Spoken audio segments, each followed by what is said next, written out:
জামাই ষষ্ঠীর সারপ্রাইজ। আরে বাবা জীবন, আয়ো আয়ো ভেতরে আয়ো বাবা। কি রে মনা, তোদের আইতে এত দেরি হইল কেন? দেরি না তো কি হবে, বললাম স্টেশন থেকে একটা অটো ধরো, তা না করে বাড়ি পর্যন্ত হাঁটিয়ে হাঁটিয়ে নিয়ে আসলো। কিপটে লোক কোথাকার একটা। উফ, পাটা কি ব্যথা করছে।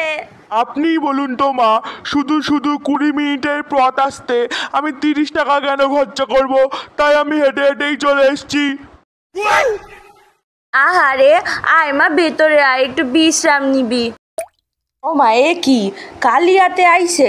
মাইয়াডারে সরকারি চাকরিওয়ালা পোলার লগে বিয়া দিছিলাম কত কিছু আশা কইরা, কিন্তু হ্যাঁ বেটা তো কিপটা।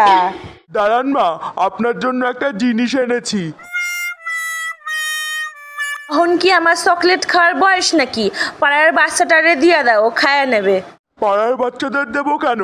দাঁড়ান, আমিই খেয়ে নিচ্ছি।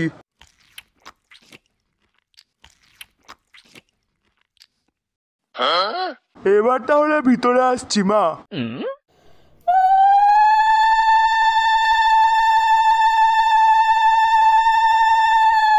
মা, এত গরমের মধ্যে হাত পাকা দিয়ে হাওয়া না করে একটু তো এসিটা চালাতে পারতেন। নিজে গো বাড়ি গেলি তো ফ্যানটাও চালায় না, জানলা খুইলে প্রকৃতির হাওয়া খাওয়ায়, এখানে আইসা আবার এসির হাওয়া খাইবো। এইটাই নিয়ম বাবা, তোমরা খাইতে বসো তখন এসিটা চালায় দেবো, কেমন?